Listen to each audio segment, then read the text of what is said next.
seluruh dunia ini, Pak, seluruh dunia ini cuma ada di Indonesia pelanggar protokol kesehatan diperlakukan dengan keji dan biadab. Loh, ini aneh.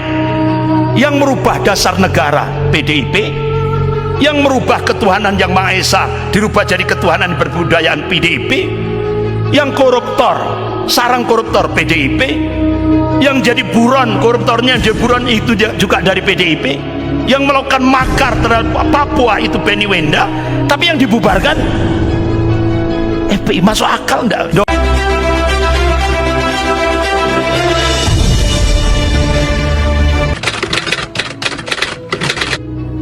Dan setelah 20 tahun wafat Rasulullah SAW, tepat pada masa Khalifah Utsman bin Affan radhiyallahu an, sahabat Rasulullah Amr bin As diutus untuk mendakwahkan Islam di Turkistan Timur.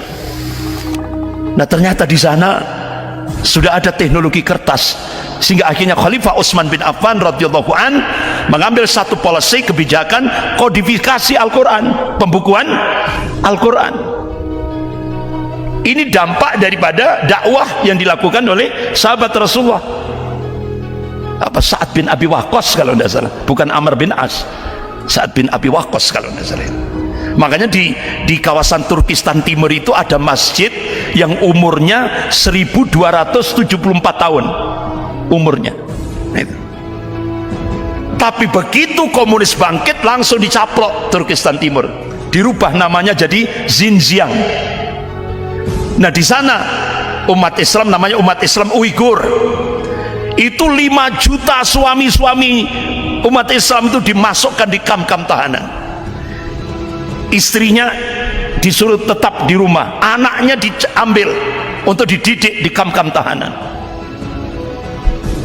Dari 5 juta umat Islam di kamp-kamp tahanan di kawasan Xinjiang itu 1 juta yang dibunuh.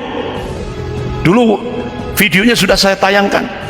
Dari 1 juta yang dibunuh itu diambil organ tubuhnya, jantungnya, ginjal, paru-paru. Bahkan dulu sudah saya tayangkan videonya, ada yang ditembak belum mati, Pak. Langsung diambil, dibedah tanpa bius, padahal masih hidup, ditembak tapi masih hidup. Jahat sekali. Bahkan Partai Komunis Cina mendapatkan imbalan dari jual beli organ tubuh umat Islam Uighur itu kurang lebih kalau dinilai rupiah itu 14 triliun rupiah. Jahat. Bapak-bapak, ibu yang dirahmati Allah.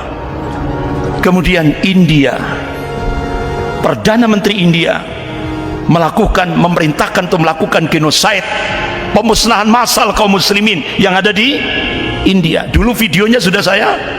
Ini masa-masa penyiksaan kaum muslimin lingkup global. Dalilnya apa? Tadi kan sudah saya sampaikan, surah Al-Imran ayat 140, wa yattakhidha minkum syuhada, dan Allah ingin menghendaki sebagian mukmin mati syahid. Itu yang dikehendaki oleh Allah. Makanya saat-saat penyiksaan kaum muslimin di beberapa belahan dunia ini, jangan memakai kacamata manusia, tapi pakailah kacamata iman. Ini yang dikehendaki oleh Allah. Itu kemuliaan dari sisi Allah. Makanya jangan sekali-kali mengatakan orang yang mati syahid itu mati. Jangan. Orang yang mati syahid kata Allah itu tetap hidup, dan Allah sendiri yang memberikan rizki dari sisinya. Itu. Bapak-bapak, ibu-ibu yang dirahmati Allah. Kemudian Palestina, Suriah. Nah, kira-kira penyiksaan kaum muslimin di Indonesia ada enggak? Ada enggak?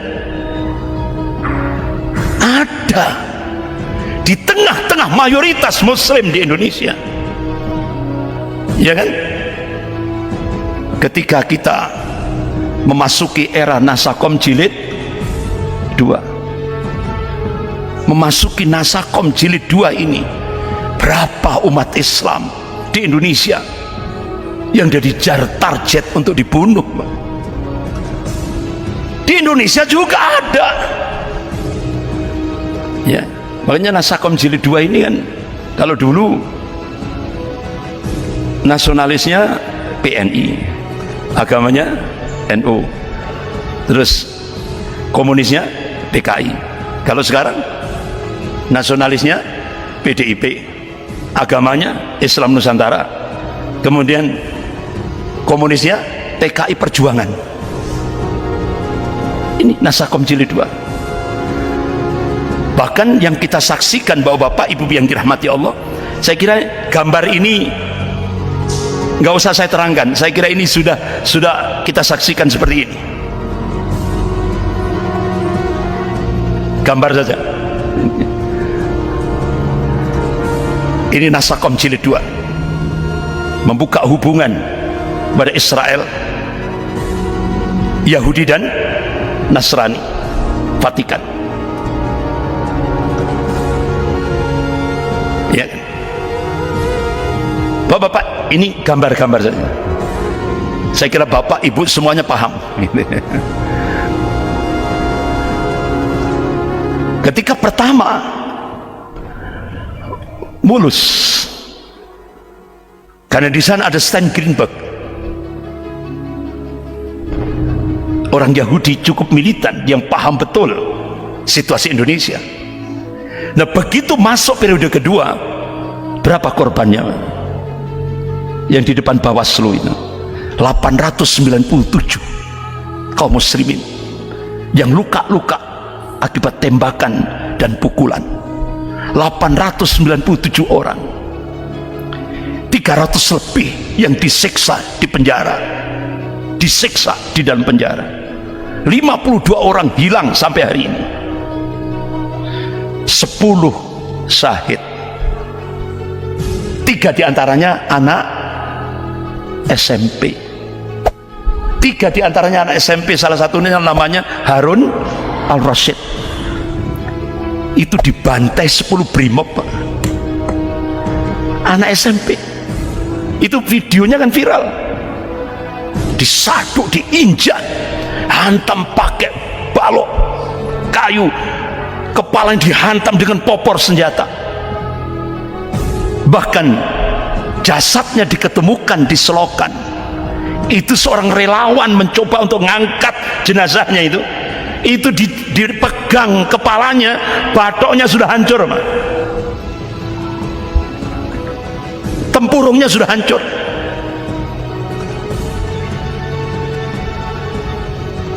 Di Indonesia sudah ada penyiksaan seperti ini. Padahal konstitusi negara kemanusiaan yang adil dan beradab. Tapi Indonesia berubah jadi negara biadab. Ini, bapak-bapak ibu yang dirahmati Allah, padahal kita diingatkan oleh Allah Subhanahu wa taala dalam surah An-Nisa ayat 93, a'udzubillahi minasyaitonir rajim, wa may yaqtul mu'minan muta'ammidan fajaza'uhu jahannam khalidan fiha wa ghadiballahu alaihi wa lan'annahu wa 'adda lahu 'adzaban 'adzim. Dan barang siapa yang membunuh seorang mukmin dengan sengaja, maka balasannya ialah jahanam dan kekal ia di dalamnya, dan Allah murka kepadanya dan mengutukinya serta menyediakan, Allah akan siapkan azab yang lebih besar. Bahkan Rasulullah mengabarkan, qala Rasulullah sallallahu alaihi wasallam, la zabala dunya ahwan wa 'ala Allah min qatal mu'minin bighairi haqq. Jadi hilangnya, hancurnya dunia itu lebih ringan bagi Allah dibanding dengan terbunuhnya seorang mukmin tanpa alasan yang hak. Jadi mahal, Pak, darahnya seorang muslim. Tapi di Indonesia murah sekali. Sampai diulangi lagi 6 syuhada, diulangi lagi. Ini benar-benar kejahatan kemanusiaan yang sangat biadab. Ada 19 lubang tembakan di 6 jasad syuhada ini. 19 tembakan. Dan ternyata disiksa dulu di sebuah tempat. Ya coba, ada yang melepuh punggungnya. Itu ada informasi dibakar, ada informasi disiram air keras. Ada goresan di sayat lehernya. Bahkan ditembak dari belakang dalam jarak dekat, tembus ke mata. Ini ada yang tembak di sini, tembus ke sini. Jebol, Pak, masih serbuk misiu itu masih ada berarti tembakan jarak dekat, tapi disiksa lebih dulu. Ngeri. Kita hanya bisa berdoa, Allah maghfir lahum warhamhum wa'afi wa'fu anhum. Ya. Bahkan luar negeri juga menyoroti ini, Pak. Bahkan sampai media-media internasional, seluruh dunia ini, Pak, seluruh dunia ini, cuma ada di Indonesia pelanggar protokol kesehatan diperlakukan dengan keji dan biadab. Seluruh dunia cuma ada di Indonesia ini, disiksa, ditembak, dibunuh dengan cara-cara yang biadab. Sampai ke Dubes Jerman, beliau punya satelit, dia tahu data-datanya.